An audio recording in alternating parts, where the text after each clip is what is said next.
Ini sudah terlihat ya? Ya, e-learning itu suatu jenis belajar mengajar yang memungkinkan tersampaikan dan ajar ke siswa dengan menggunakan media internet atau media jaringan komputer lain ya. Ini menurut Harley 2001 ya. 2001 yang mengatakan ini ya. Berarti e-learning itu syaratnya harus ada jaringan komputer ya. Jaringan komputer ini bisa nggak kalau e-learning itu cuma lokal? Misalkan satu ruangan terhubung komputer satu dan komputer lain ya. Bisa nggak disebut e-learning? Kalau pengertiannya ini? Bisa. Bisa ya? Iya. Nah, di sini e-learning itu kan berarti pembelajaran dengan menggunakan elektronik ya. E-nya kan elektronik. Berarti kalau kita tidak koneksi ke internet ya, tapi jaringan lokal saja ya. Nah, itu bisa juga disebut e-learning ya. Cuma itu e-learning yang masih taraf kecil ya. Nah, e-learning ini sebenarnya turunan dari konsep pembelajaran jarak jauh ya.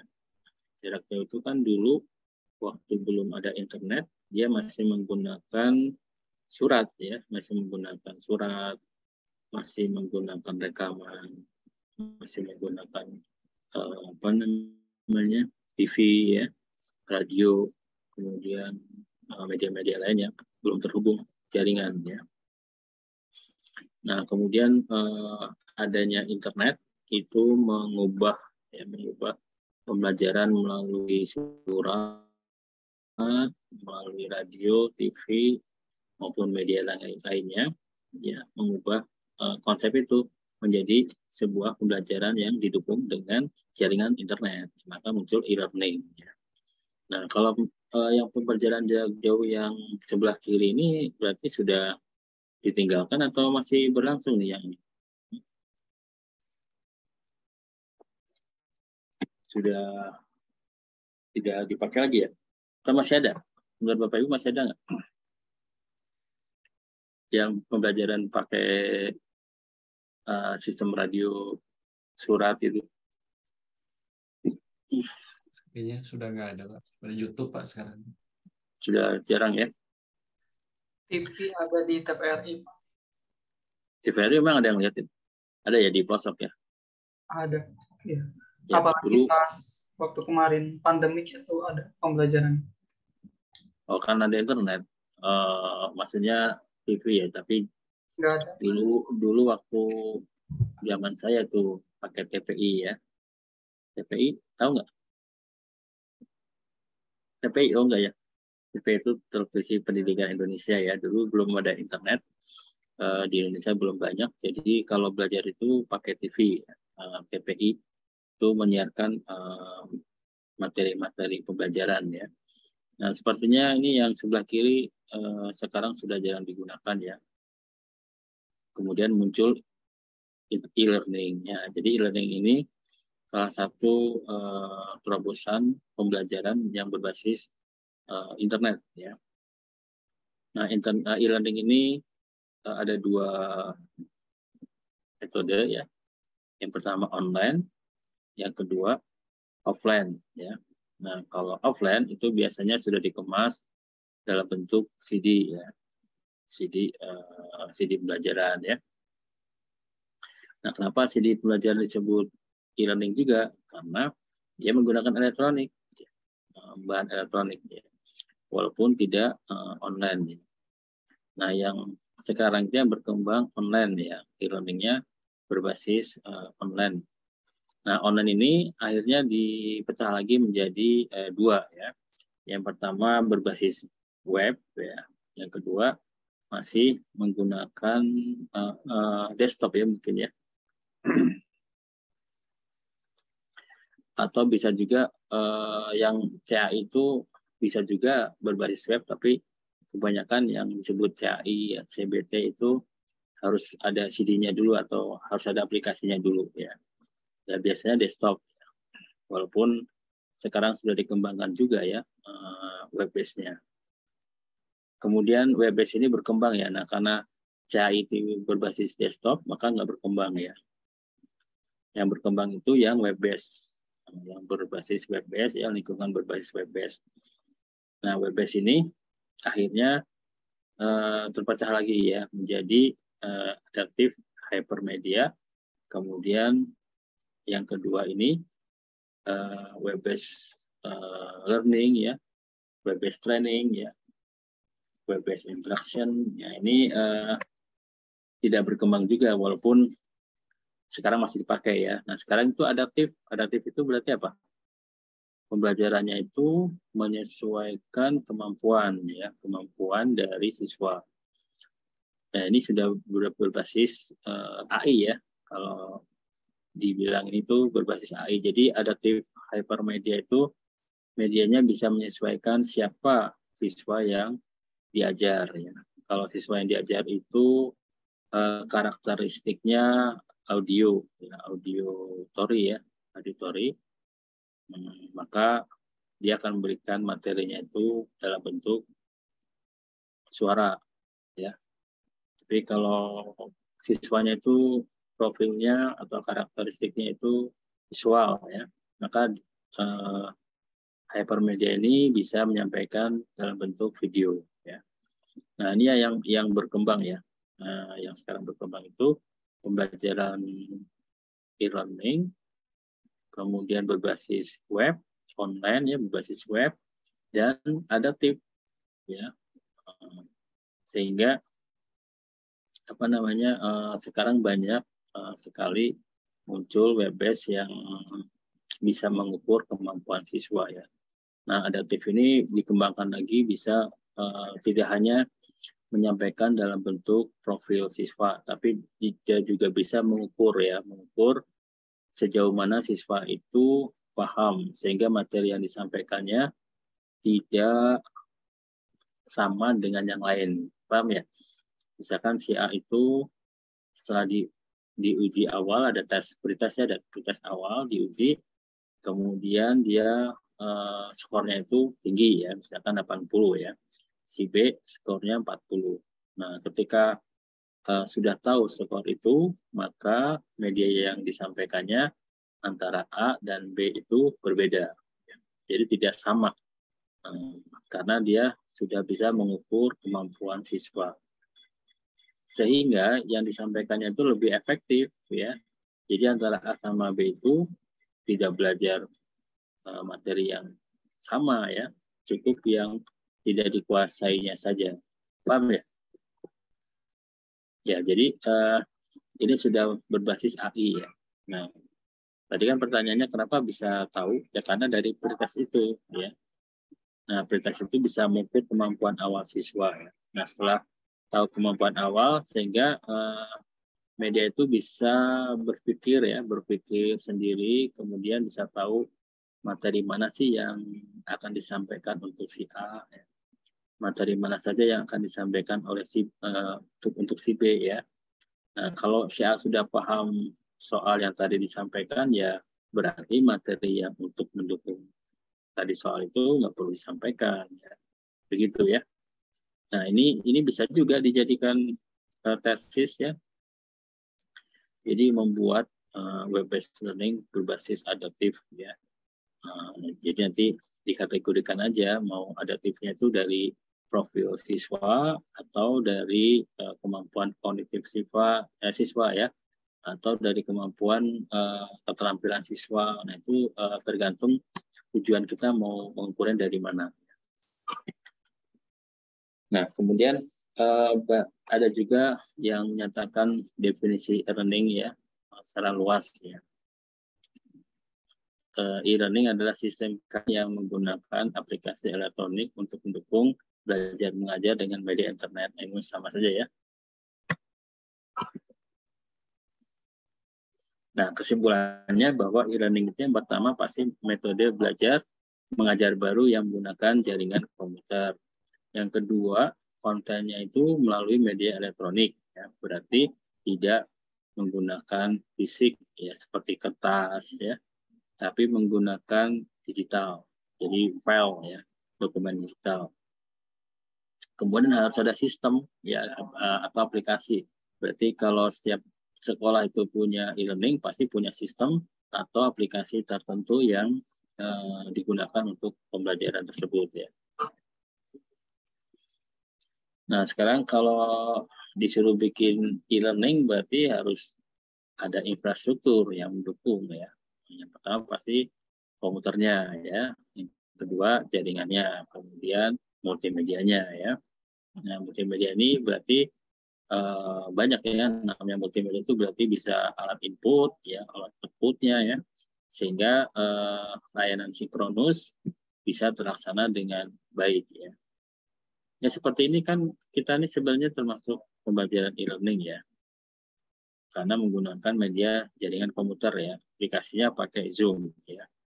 Nah tinggal medianya ya, medianya apa namanya bahannya ya, bahan ajarnya kan ini pakai PowerPoint ya, nanti kan digital ya. Nah kita sudah termasuk pembelajaran e-learning ya, walaupun bukan dalam bentuk sistem ya, masih aplikasi. Nah ini sistem dan aplikasi e-learning ya. Sistem perangkat yang memvirtualisasi proses belajar mengajar konvensional. Nah, jadi sebenarnya e-learning ini mengadopsi dari kegiatan pembelajaran konvensional ya. Mulai masuk kelas itu kan Bapak Ibu selalu menanyakan kabar ya, itu kalau sinkronus ya. Tapi kalau tidak sinkronus kan selalu mengisi hadir ya, presensi. Nah itu di sistem e-learning itu juga ada ya fasilitas presensi ya. Kemudian mengajar itu memberikan materi, berarti di e-learning ada materi ya. Kemudian di kelas itu bisa diskusi ya, bisa tanya jawab, berarti ada forum ya, di sistem itu ada forum ya. Nanti Bapak Ibu tugasnya berarti ini ya, ini yang standar ini ya. Ada materi, ada manajemen kelas itu berarti presensi ya. Ada diskusi, berarti nanti ada forum chat ya. Kemudian ada penilaian. Nah, ini berarti ada ujian ya. Nah, ini standar yang digunakan untuk sistem e-learning ya. Nah, sistem e-learning ini karena banyak data yang diolah, maka kita butuh LMS atau manajemen sistemnya ya. Nah, manajemen sistem ini biasanya memang butuh aplikasi lagi ya. Nah, ini biasanya banyak yang menawarkan open source ya, tapi juga ada yang menawarkan berbayar ya. Biasanya lebih cepat kalau berbayar ya. Ya, jadi tugas Bapak Ibu ya, tugas besarnya ini ya, bikin e-learning-nya itu menunya itu pertama presensi ya, kemudian materi, ya, kemudian diskusi, ujian, kemudian penilaian ya. Jelas ya, standar ya. Coba kita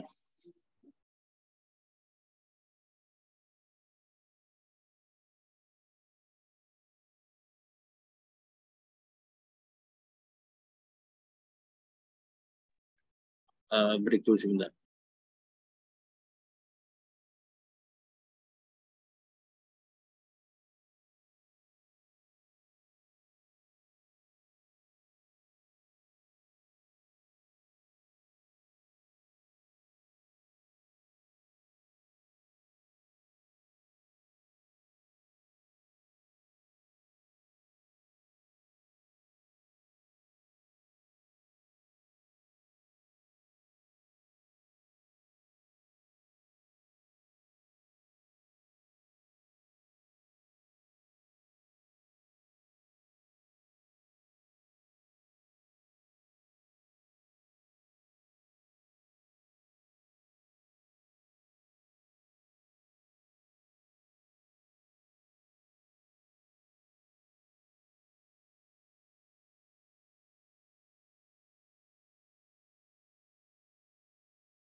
Ya, kita lanjutkan lagi ya.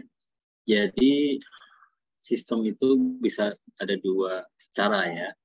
Bisa dibuat sendiri ya, seperti Pak Asep Doni itu membuat sistem membangun dari nol ya, berarti dari bahasa pemrograman ya.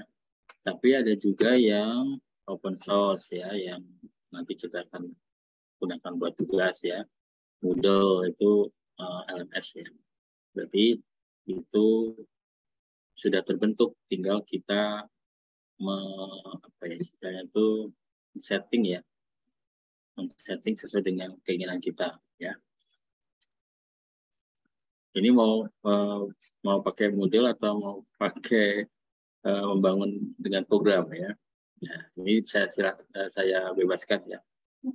Kalau mau pakai model boleh, misalkan Pak Asep, saya mau bikin program dari nol, nah, boleh juga ya. Nanti sesuai dengan konten standarnya ya. Nah, ini kontennya.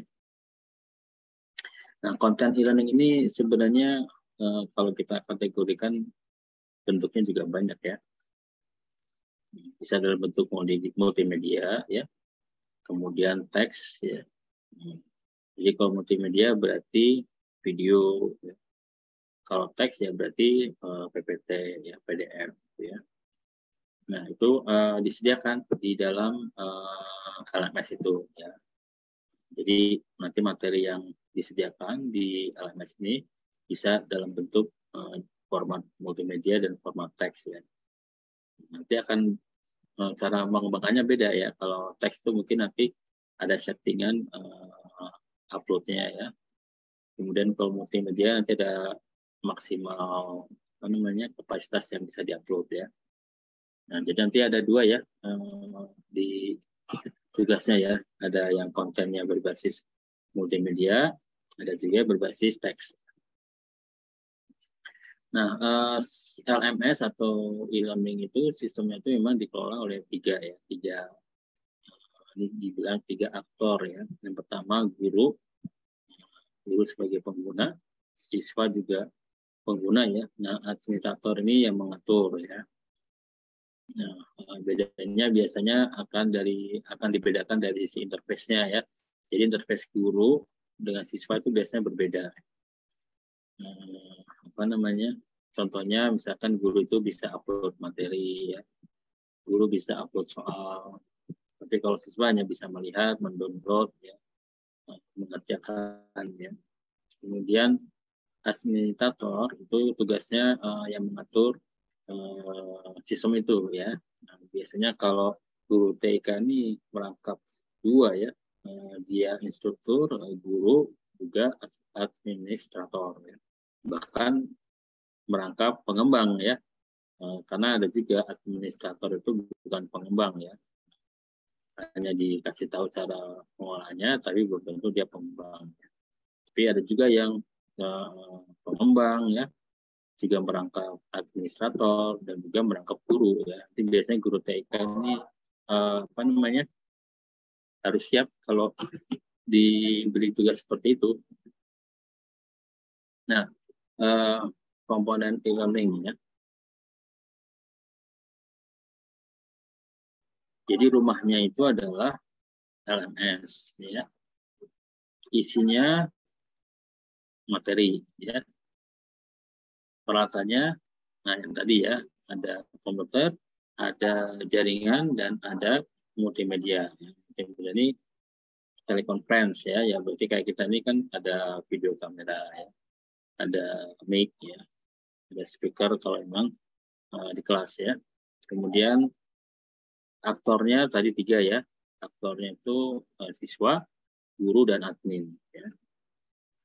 Nah ini yang paling kerepotan itu adalah admin ya, karena yang mengatur proses pembelajarannya ya. Nah ini contoh waktu zaman dulu ya, ini e-learning itu sudah dipakai di luar negeri ya sebelum pandemi. Ya. Sebelum pandemi itu orang luar negeri sudah menerapkan pembelajaran jarak jauh dengan menggunakan jaringan internet ya, karena kan di sana kan lebih cepat perkembangan internet ya. Nah ini contoh di mana gurunya itu mengajar di berbagai tempat ya, tapi dia cukup satu di lokasi, tapi siswanya berada di berbagai macam tempat ya. Mungkin kalau ini contohnya ada di sini di ruangannya, kemudian ada 2 di ruangan luar ya. Ya mungkin bisa juga bisa luar kampusnya ya. Kemudian ada 2 layar ya. Di sini layar teksnya, ini layar materinya. Kalau yang di luar ini mungkin lewat ini apa namanya laptopnya ya. Tapi kalau yang di sini yang di kelas dia lewat infocusnya ya. Nah ini berkembang ketika ada pandemi ya. Kalau pandemi kayaknya malah nggak ada siswanya ya. Sekarang itu berkembang kelas jarak jauh ya. Mungkin Bapak Ibu pernah mendengar perguruan tinggi swasta yang menerapkan kelas jarak jauh.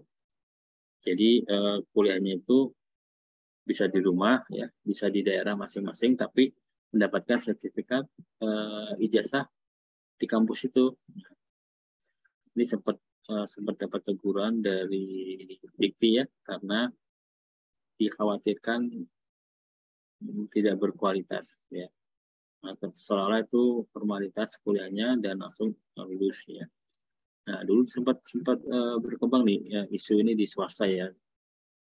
Swasta itu banyak membuka kelas jarak jauh karena untuk meraih mahasiswa sebanyak-banyaknya, tapi keterbatasan gedung ya, sehingga konsep jarak jauh itu dipakai.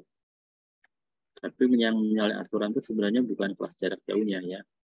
Dikti itu mengingatkannya itu dari sisi waktunya, karena swasta itu banyak melakukan kegiatan kuliah jarak jauh itu di hari libur, yaitu Sabtu Minggu. Jadi Sabtu Minggu itu digunakan untuk kuliah jarak jauh. Nah, ini dikhawatirkan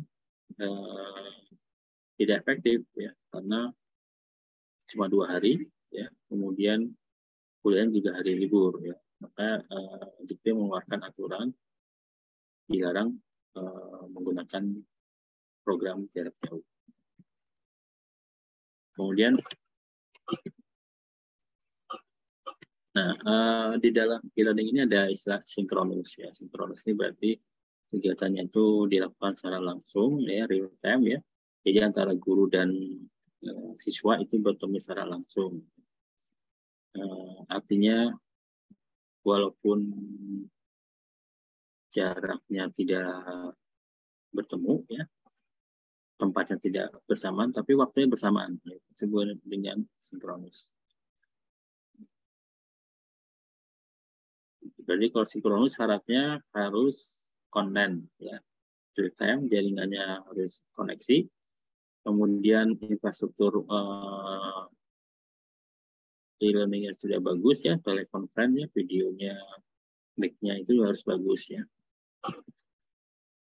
Nah kalau asinkronus ini kegiatannya tidak real time ya, tapi masih online ya, cuma tidak real time. Misalkan guru memberikan tugas ya, tugasnya dikerjakan sampai besok jam 13 misalkan ya. Nah itu berarti asinkronus ya. Jadi siswa mengerjakan tidak bertemu langsung dengan gurunya.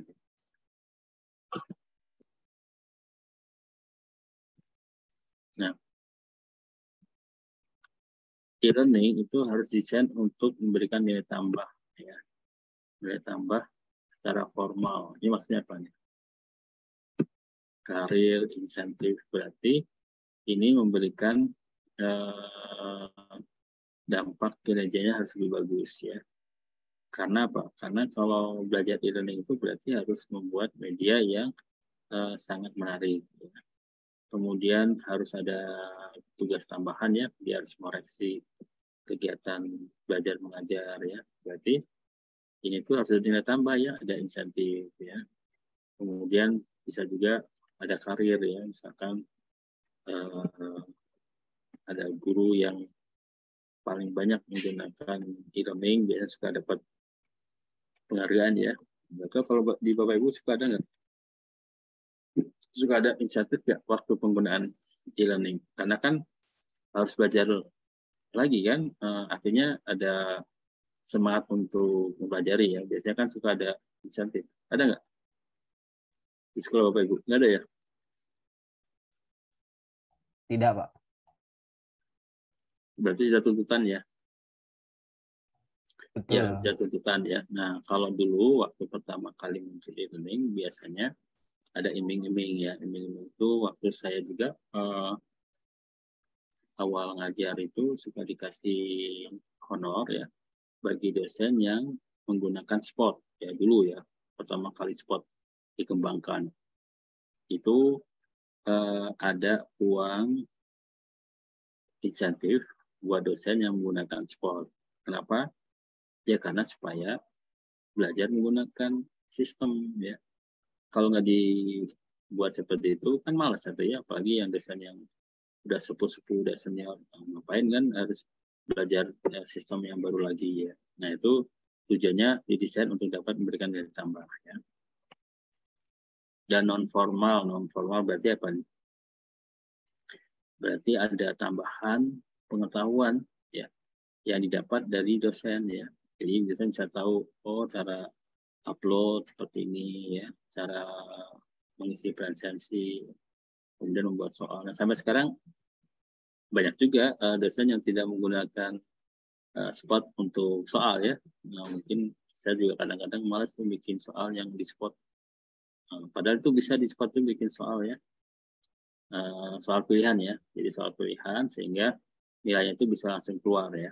Cuma kalau kuliah itu biasanya yaitu apa banyak godaannya ya. Kemudian pada masa sosialisasi ya terapkan blended learning untuk materi. Nah ini berarti adanya perubahan ya perubahan hidup ya gaya hidup. Gaya hidupnya apa nih? Ya berarti kalau menggunakan e-learning udah tidak perlu lagi membawa buku ya, membawa materi kemana-mana ya. Jadi cukup membawa perangkat elektronik aja ya. Nah, jadi kalau materinya itu diulang-ulang ya, kalau mengajarnya itu sama terus setiap semester, biasanya tidak perlu lagi membawa buku, membawa apa namanya pembelajaran ya, karena sudah tersimpan di dalam database ya. Kemudian bagi siswa juga adanya perubahan ya. Perubahannya apa? Ya mungkin siswa tidak perlu lagi membawa buku catatan ya. Mungkin bisa membaca dari perangkatnya. Tidak perlu beli buku ya. Kemudian untuk melihat nilai bisa langsung dibuka di sistemnya ya. Nah ini jadi kegiatan ini bisa mengubah gaya hidup ya. Ini apa nih? Jadi project e-learning ini project inisiatif ya dari institusi. Jadi e-learning itu kadang bukan hanya membangun sistem ya, bukan hanya orang IT, tapi ada pembelajarannya ya. Nah di sini biasanya suka punya karakteristik masing-masing perguruan tinggi atau sekolah ya. Nah, misalkan nih ada e-learning yang berbeda ya dengan e-learning di tempat lain ya kan. Ya punya Pak Asep pasti berbeda dengan punyanya Pak Sofran guru ya. Nah, pasti berbeda ya. Karena di sini ada inisiatif dari pihak institusi ya. Contohnya apa yang berbeda biasanya?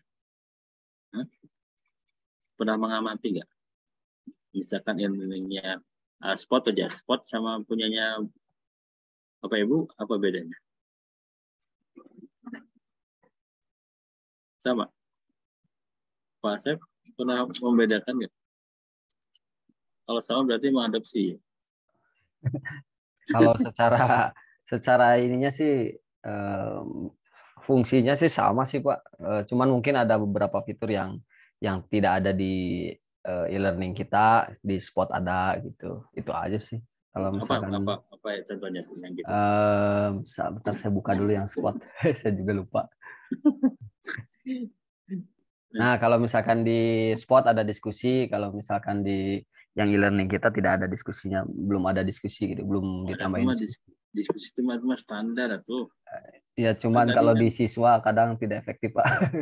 Beda dengan karena ketika ketemu ya. kalau di siswa itu cenderung kaku. Kalau misalkan diskusi, jadi lebih lebih ininya diskusinya di media lain gitu. Nah, kemudian di sini ada conference. Nah, kita belum siap untuk conference atau ya video apa namanya pembelajaran langsung menggunakan video di LMS-nya gitu. Karena ya infrastrukturnya nggak akan kuat kalau misalkan untuk buka sampai ke conference gitu, Pak. Hmm. Iya. Kemudian udah Pak Asep? Ya, ya. Jadikan pengguna sebagai peran utama ya. Jadi pengguna itu dari siapa?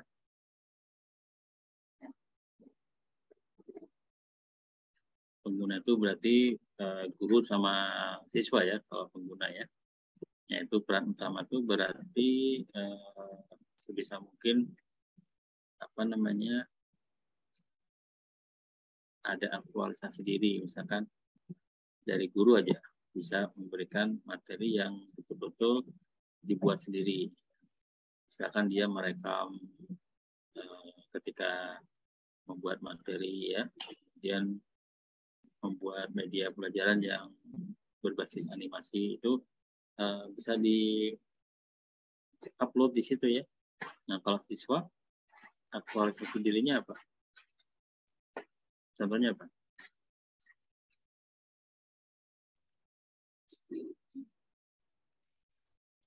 Bahwa siswa itu berperan penuh di e-learning. Contohnya apa?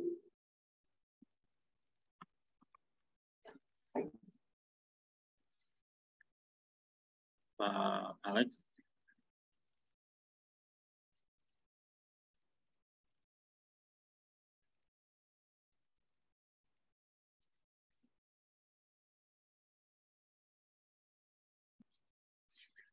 Pak Alex? Apa contoh dari siswa itu punya aktualisasi diri di dalam sebuah sistem e-learning? Misalkan apa? Mungkin ini Pak, misal sudah ada materinya di LMS-nya, siswa tuh bisa pilih mana materi-materi yang mau mereka baca, kemudian mereka bisa submit tugasnya, mungkin begitu Pak. Ya, jadi peran siswa itu sangat didukung di dalam sebuah sistem itu ya. Jadi contohnya bisa memilih media ya, kemudian bisa mengirim jawaban ya, bisa melihat nilai ya. Nah, itu aktualisasi dirinya itu apa ya terasa ya di e-learning itu ya. Dan bisa juga diskusi ya. Nah, kalau diskusi berarti ada juga nama siswa yang sering banyak memberikan pendapat ya, itu kan suka ada ya kalau ini ya, namanya kan tertulis tuh ya.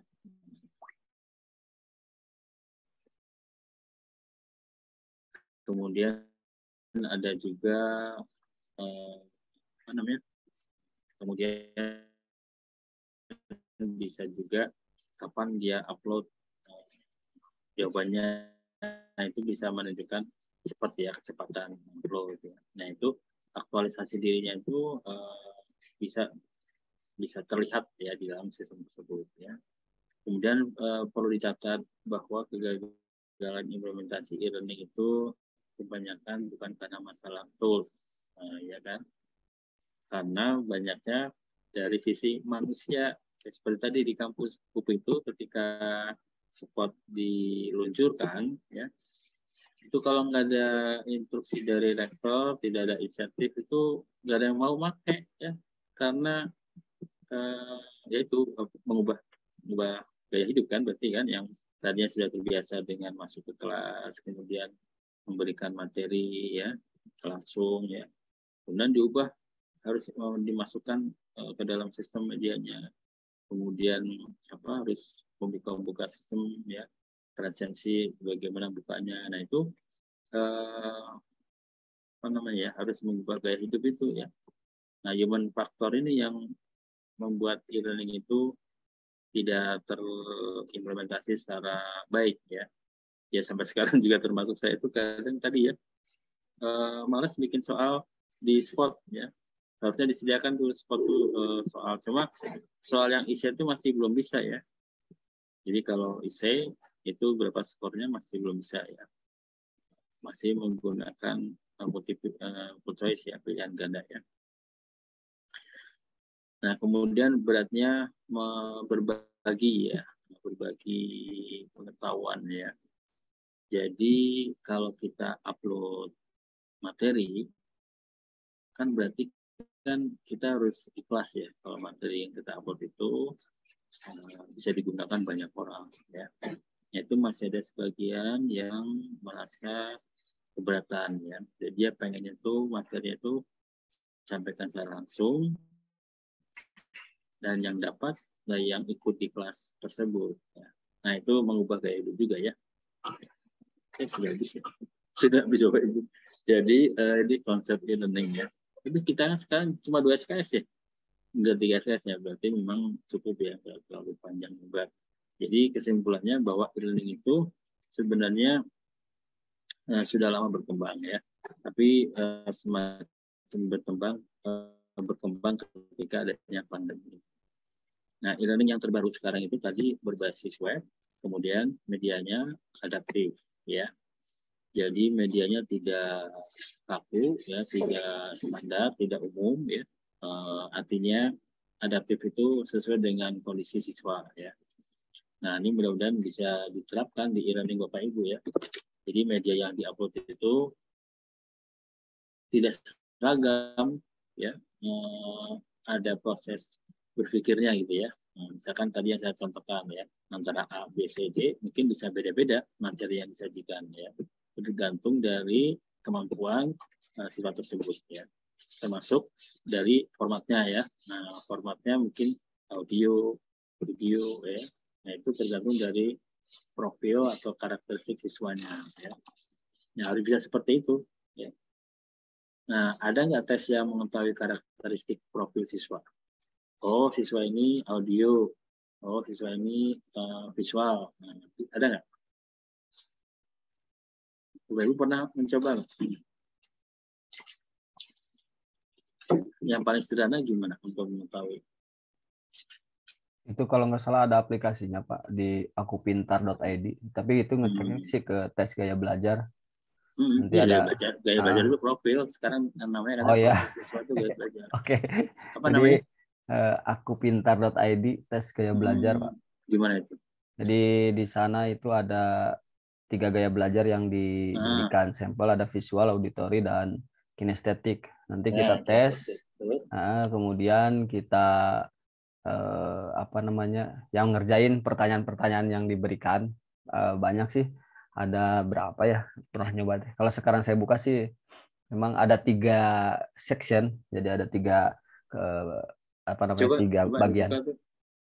Saya stop dulu. Boleh Pak.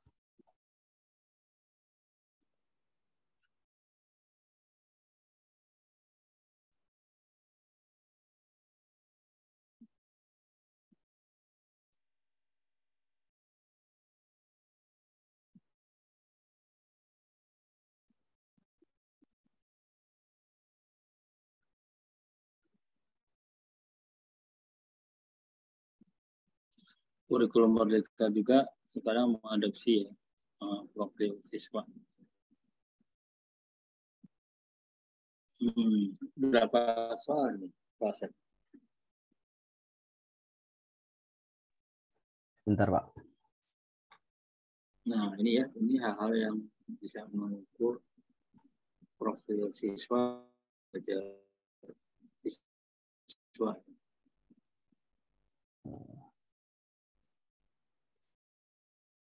Nah ini Pak, tes gaya belajar ada 3, visual, auditory, sama kinestetik.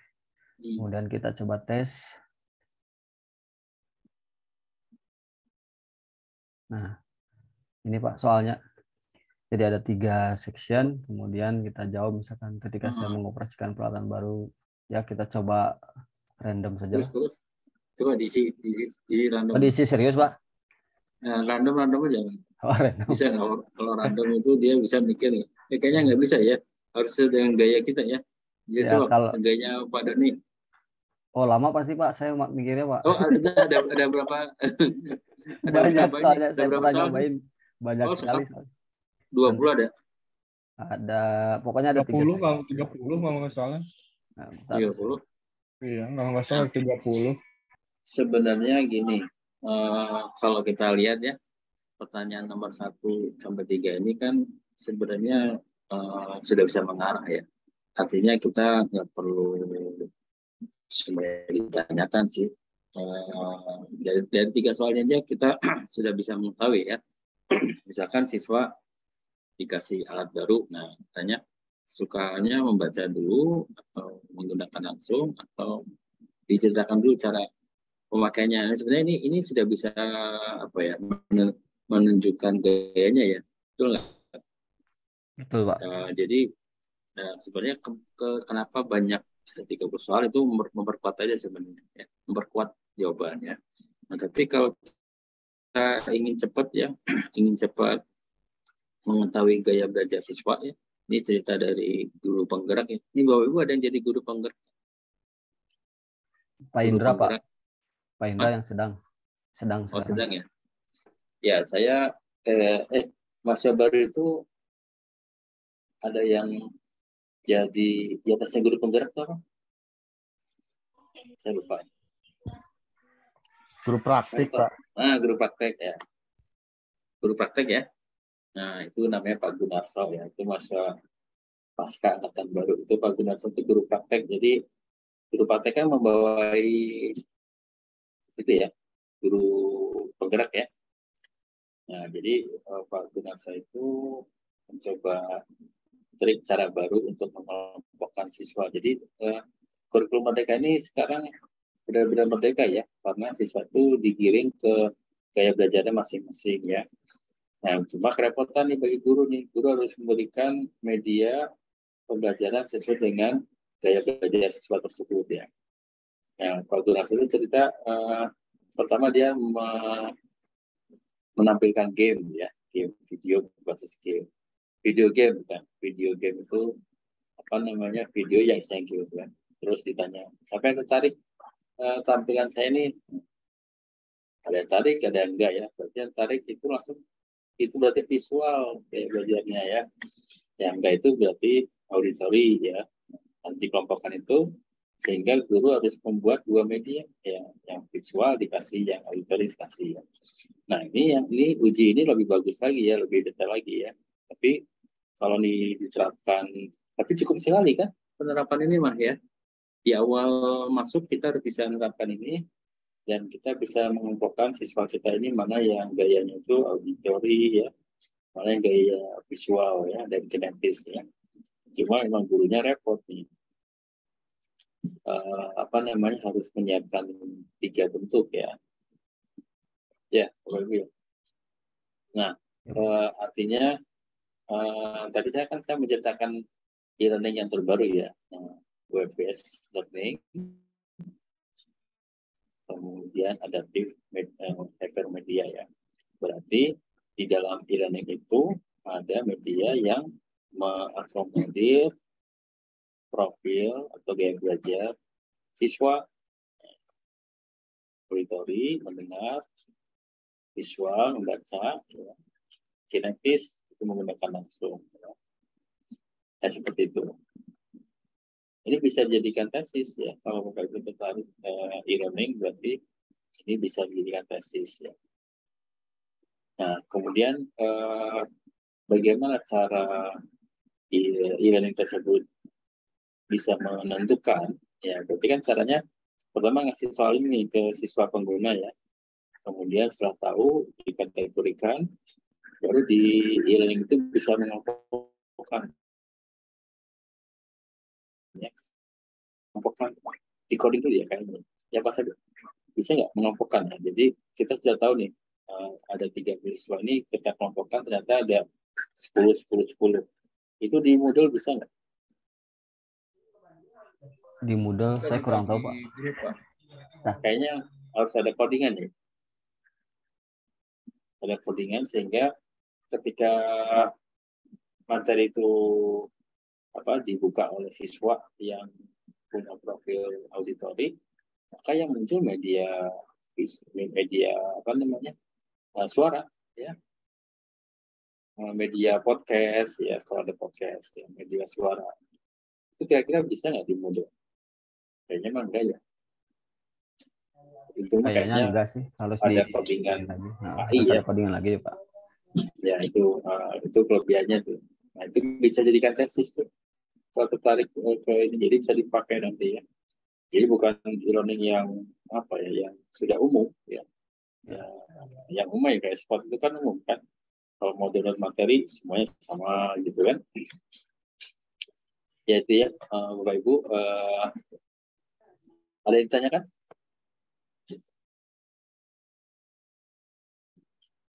Belum Pak, tapi yang tadi Bapak katakan memang itu yang sudah saya coba rencanakan untuk jadi topik tesis saya waktu itu, yang waktu saya pernah ngejapri bahwa saya akan coba bikin yang bagaimana gaya belajar siswa itu dan cocoknya harus seperti apa gitu, sehingga memang materi yang harus dibuat oleh guru itu harus memenuhi tiga gaya belajar yang ada gitu. Nah, gitu. Jadi nanti akan otomatis terkelompokkan sendiri ketika siswa sudah menjawab pertanyaan-pertanyaan dan tergolong kemana dia itu gaya belajarnya. Sehingga nanti akan ada klaster siswa auditory, misalkan, kemudian ada yang visual, ada kinestetik dan seterusnya.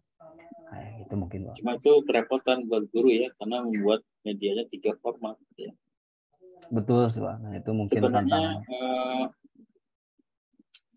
Disebut kerepotan enggak juga ya. Kalau podcast kan tinggal mengubah teks itu aja ke suara ya. Jadi gurunya itu merekam materi yang akan ditampilkan itu ya.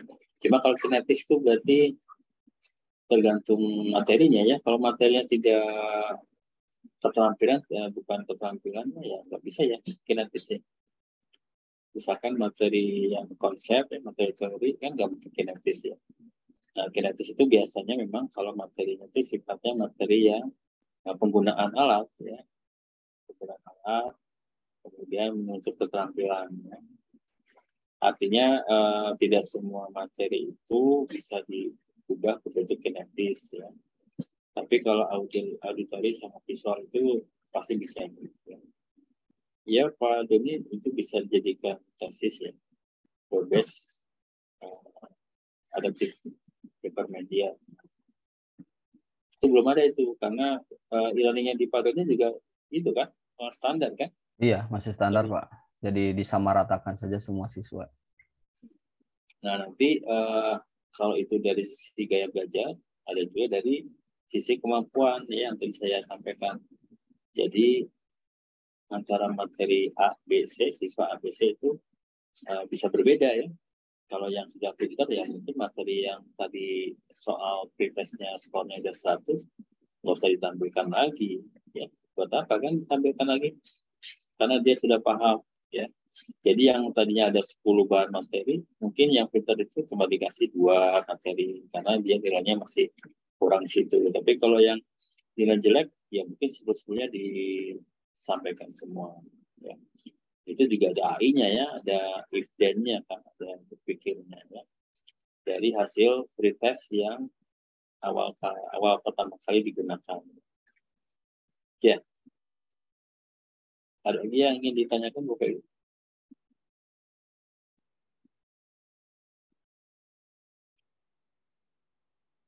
Sudah ya, kalau 6 SKS itu berarti kuliahnya hari apa aja sedikit dong? Senin, Jumat. Oh, 2 hari. Sisanya ngapain? Sisanya mengajar, Pak. Padat, Pak, kegiatan di sekolah pasti semuanya rata-rata ini. Jadi mungkin di semester ini kita coba relax dulu terkait kuliah setelah semester lalu agak lumayan menguras katanya, Pak. Bisaan ya, tapi kayaknya udah seru ya kalau nyantai gitu ya. Jadi saya akan mencoba menyusun tugas baru lagi. Santai Kalau dari ini, mana, Pak? dari 6 SKS Santai, itu. Pak. Teman pertama aja udah ada tugas. Ya, Pak Nah, Asdor. itu kalau selanjutnya ada tugas tambahan ya dari Pak Lala ya sama Pak Sopran ya. Iya, Pak. Saya Itu mah 8 konsekuensi. SKS, Pak. Konsekuensi itu Pak. Pak. Ya. Jadi Ya, nggak baik, santai, Bapak. Pak. Ya, santai. Ya, baik Bapak Ibu. Nanti saya akan coba menyusun ya susunan materi yang akan kita bahas nih supaya lebih seru lagi. Kemudian tugas belajar modul kayaknya mah belajar mandiri ya, saya kasih modulnya. Kemudian nanti di akhir perkuliahan demo ya, demo masing-masing e-learning institusinya ya. Kalau sudah ada, gimana yang sudah ada? Kalau yang sudah ada nggak usah berarti Pak. Cukup melihat saja, nonton Pak. Pak sendiri udah punya ya? Yang udah punya banyak ya? Nah, berarti yang sudah ada harus bikin buat ini apa namanya, buat pelajarannya ya. Ya, buat pelajarannya sendiri. Tapi yang bangun Bapak Ibu ya, yang bangun e-learning ini. Ada yang enggak ya? Kemarin siapa yang enggak ya? Pak Sofran, bukan yang ngembangin ya? Oh, enggak Pak, saya emang enggak ada. Oh, enggak ada e-learning? Sekolah kami emang enggak pakai e-learning. Nah, ini berpulang nih Pak Sofran menjadi apa? Pencetus e-learning di sekolahnya nih. Siapa tahu karir tadi kan ada ya, meniti karir nih. Jadi siapa tahu jadi diangkat jadi kepala IT di sekolah ya. Nah, waktu ini kan nggak punya sekolah nih ya, bukan ngajar ya. Berarti e-learningnya itu e-learning buat kalau nanti mengajar ya. Jadi materi sendiri. Ya. Ya. Terus kalau Pak Alex ada e-learning nggak? Pak Alex di sekolahnya ada e-learning nggak? Pak Alex nggak kedengeran? Tes. Nggak kedengeran ya?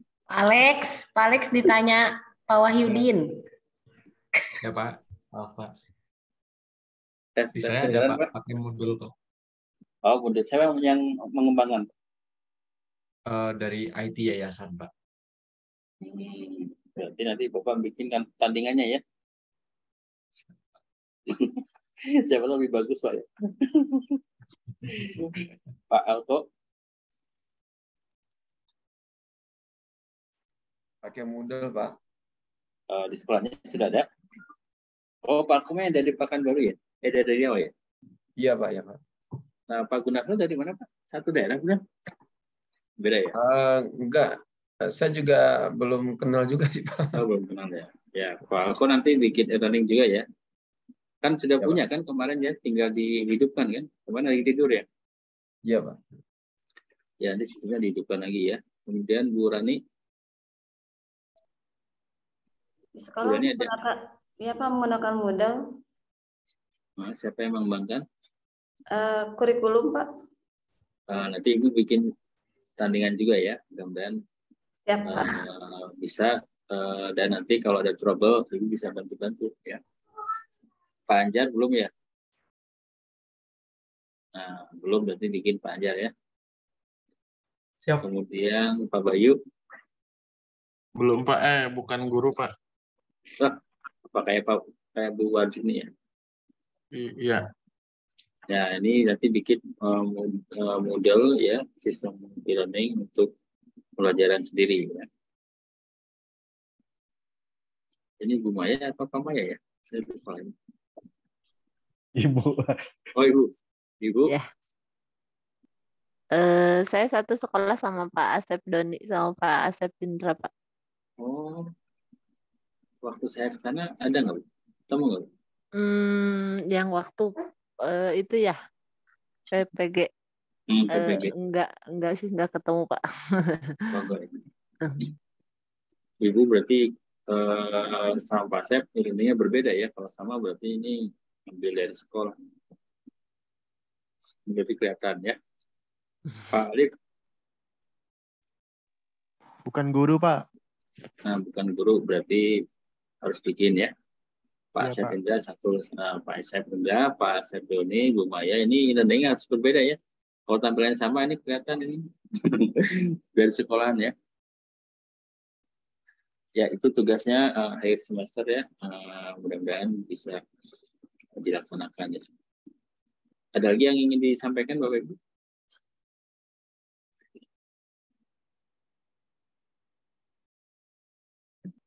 Cukup ya. Baik, kalau cukup hari ini kita akhiri, kita kembali minggu depan. Assalamualaikum warahmatullahi wabarakatuh. Waalaikumsalam. Waalaikumsalam warahmatullahi wabarakatuh. Terima kasih, Pak. Terima kasih, Pak.